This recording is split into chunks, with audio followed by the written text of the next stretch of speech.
السلام عليكم ورحمة الله وبركاته. الحمد لله رب العالمين والصلاة والسلام على سيد المرسلين وعلى آله وأصحابه أجمعين.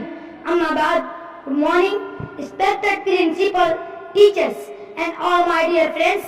Today I am standing in front of you to deliver I speak for independent. Before moving forward, I would like to wish you all who are present here a very happy independence. Today the historic day in the history of our country on this day 15th August 1947.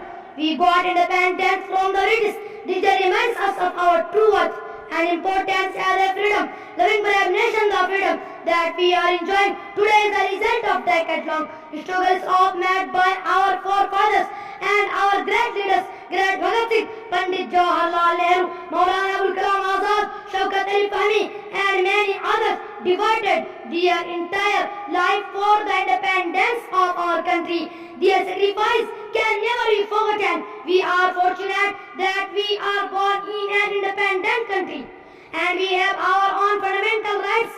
Today we have the right to choose our government. Since independent, our country has developed in many areas, but there is still a lot to be done and achieved. It is our duty to stand up to these expectations and fulfill the dreams of a developed, healthy and successful country with peace and harmony. Assalamu alaikum wa rahmatullahi wa barakatuh.